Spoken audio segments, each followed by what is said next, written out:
What's up guys, this is Astranox. This account is not even 7 days old and it's of course free to play, and I show you guys that I clear 4 hunt on stage 13 on auto. So I begin here with Wyvern 13. I already have a video that I covered it, but it's on high speed, and right after this I show the gear, and then I move on to Golem 13 and then Banshee 13 and finally Azimanak 13, guys. So this is all on the same account, and this right now, Wyvern 13 was under 4 days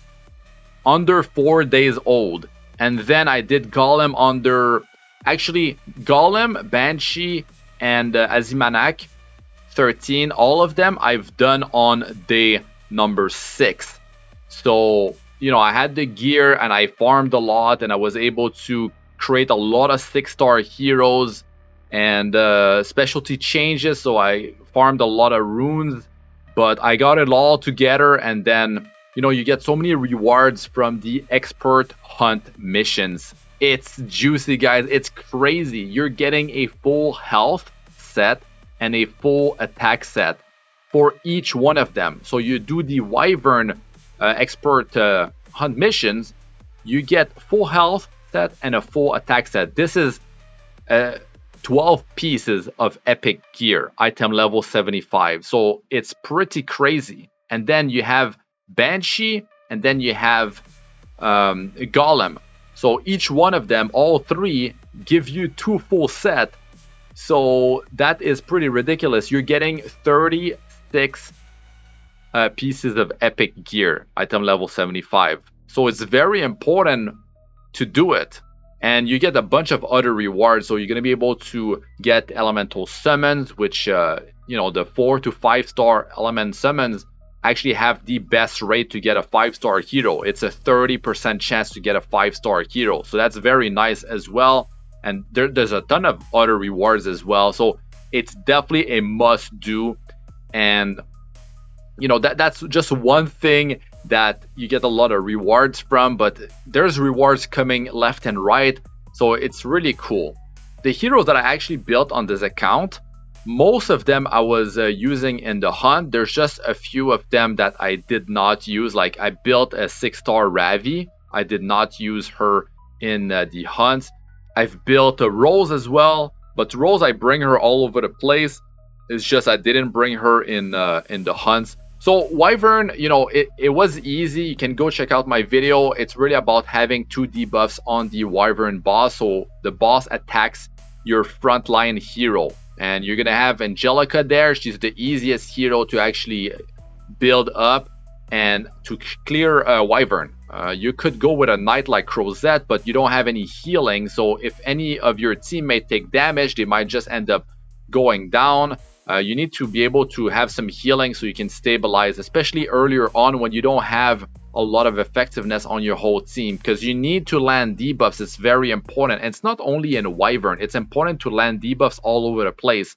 And it's not only landing debuffs, it's also about removing buff. So here in Golem, you need to take out the attack buff that the Golem has, because that's not only it, he actually puts defense break, and one of the add puts defense break on your team. So if he has attack buff and you have defense break on you, you see you're taking a lot of damage if that happens.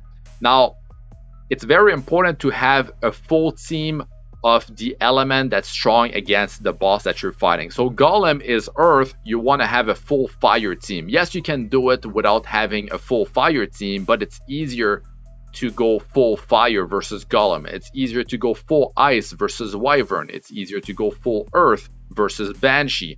Azimanak hunt, well, you can go with any element. Light element will of course take more damage because the boss is dark element. So Golem, the add is just healing and putting attack buff. It's really annoying, so you need to land unhealable, and Cermia has that, but my effectiveness on her is low. You need 65% effectiveness for stage 13 hunts, so you can have the best chance to land your debuffs. And it's really a struggle trying to remove the attack buff with Ras. It's not effective because of course the effectiveness. Landing attack break debuff with Charlotte or landing attack break with Achates, my healer, is not so consistent. And well, that's the thing. It goes to show you guys that there's a lot of improvement that I can do with this team. But all the teams that I'm showing you guys, you can actually use them to actually auto farm. And if you increase your effectiveness, if you increase your gear level, you will just have a better success rate. So that's the thing. And I'm actually using free gear all over the place. The only time I didn't use free gear was on Taranor guard in Wyvern. I actually crafted 4 pieces of unity because it's important for him to have a higher chance to dual attack.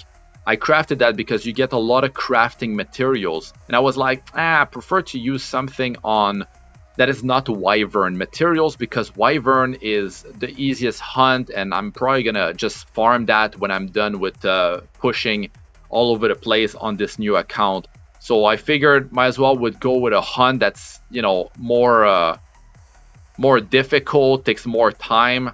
So I decided to go with that, and I feel like the Unity gear was pretty sweet on Taranor guard, because I use him as well in the Abyss. He's very powerful for a 3-star hero. Double dingo, baby! My god, those fire element 7 scrolls. Okay, so the gear here.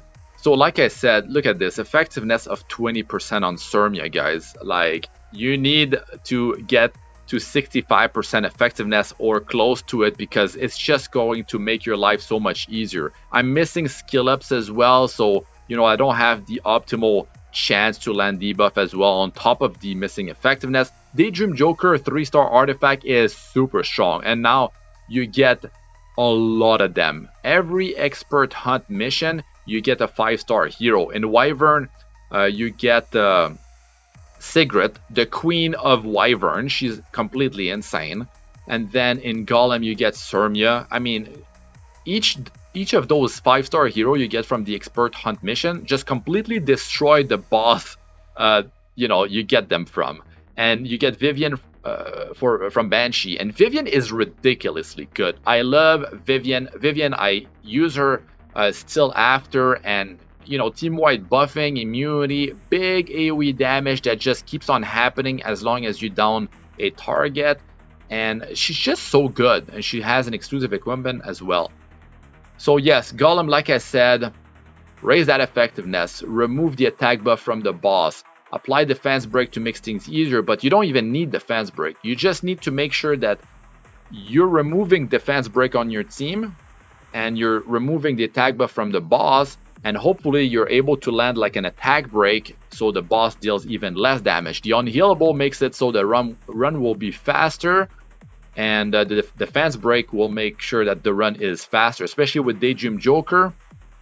Now, you don't want to run like double DPS in all of the hunts. You can run like 1 damage dealer and healer, support hero, like a knight with Aureus. Like Adventure Wrath is really good. Adventure Wrath actually cleared episode 2 to get Adventure Wrath, so my life is much easier when I do Golem, and I recommend that you guys do the same thing. Adventure Wrath can be used in so many places in the game. He's only 3-star, you do his specialty change. Life is real easy when you have him, and you can bring him really in a lot of different places. So here in Banshee, I went with, of course, Vivian. She's so strong. So I actually built a Mercenary Helga, or specialty change of Helga, and that was a waste. So these are resources that were wasted because Vivian is just completely crazy, and I already have 3 heroes that can apply defense break in this team. So Falconer, Kluri, Rin, my healer, buffer, you know, she can remove buff from the target and apply defense break, and Cidd can apply defense break as well. It's a pretty crazy team. Like, if I had better gear, it'd be real nice. Now, the problem with this team is that you would need more speed, or you'd replace like a hero to have more cleansing. That's the thing. Now, I went with the exclusive equipment on Vivian to be able to remove a debuff from the whole team. And Rin, she has her exclusive equipment that makes Showtime, the skill number 3, remove a debuff from the whole team. So it might be 1 or 2 debuff, but yes, that's not enough cleansing actually to be running like a high success rate, especially your gear level if it's low.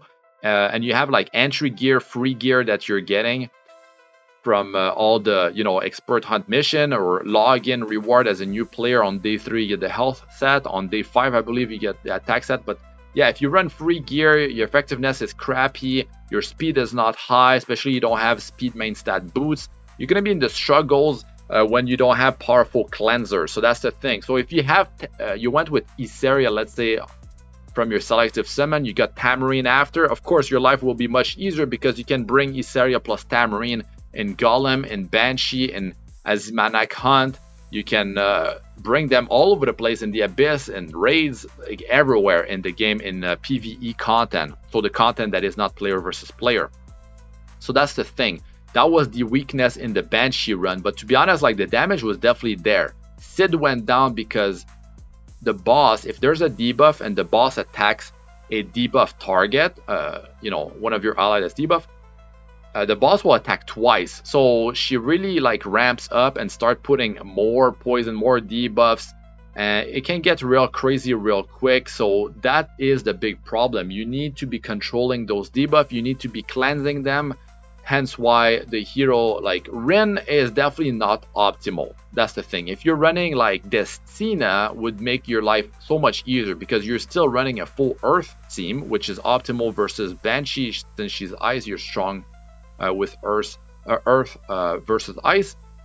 And yeah, hero that can remove all debuff will really be best choice. Now you could go with a hero like, let's say you have Tamarine, she's fire, right? Well, she's so good with Iseria that she can still do that. Now I could have tried to just bring Achates in there, my Fire Soul Weaver, because she's amazing. Like you can see, I'm using her here in Azimanak Hunt. I use her in Golem. She's just really good as a 4-star Soul Weaver. You can't go wrong with building her. She's like a mini Destina, but the thing is, they're completely different actually. Destina revives, you know, cleanse all debuff. Achates cleanse all debuff, then heals. Very powerful with the skill number 3. Now Destina revives, but Achates, she's got attack break on skill 1, and she has a invulnerability that she can apply on anyone on the team and reduce skill cooldowns by 1 turn as well. Achates is very good, like ridiculously good. I really love that hero. Now Charlotte, you're wondering how I have her here and how I have her in Golem. Well, Charlotte was my selective summon. Sorry I didn't point that out before. So players go with different heroes when they start the game with their selective summon. Charlotte is my favorite hero to start the game with. A lot of players go with Iseria and they wait until they have Tamarine. That will make your life real easy in PvE content, but I want to do PvP, push in arena, get into RTA, all that good stuff. So of course I'm gonna go with a, you know, a set of heroes that are going to be efficient in PvP and PvE as well. Specter Tenebria is actually the Moonlight summon that I took at the start. So yeah, actually her performance is not so great. What's the best thing about her here is, I guess, the poison is slowly bringing the boss down. So that's one thing she's got going. If your heroes are dying in Azimanak, you need to increase your health, so you can go with a health main stats ring. Now running a knight with Aureus is super important in all of the hunts, especially when your gear is crappy. So you just drop like triple health set on a knight with Aureus. Hopefully you got the 4-star Aureus artifact. You could always get the trial 5-star artifact that makes it so you take less damage from elite and boss monsters. Put that on your knight so your knight takes less damage. And maybe if you have that, you go with more speed. But in, let's say, Wyvern, you can put that and you can make sure the boss keeps attacking the frontliner because you have 2 debuffs.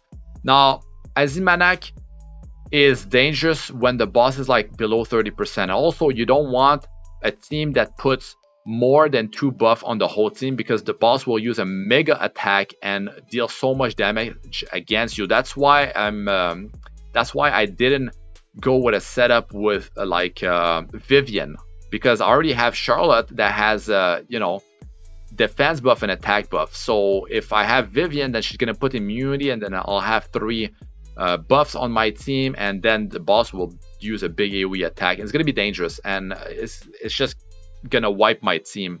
And as you might have noticed, my debuffs were not landing. If attack break is landing consistently, you can be sure that you're going to be taking so much less damage toward your team. It's going to be super, super helpful.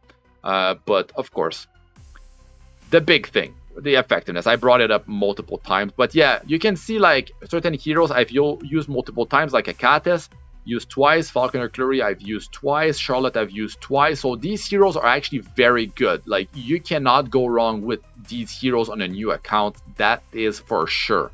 The other ones, well, some of them are flexible, but I went with a lot of like 3-star hero or 4-star hero, so you guys have a better idea of what is possible in the game. If you enjoyed the content, don't forget to smash the like and subscribe if you still haven't. That's it for this one. Thanks for watching. I'm Astranox. Good luck with all ya do. Peace out for now.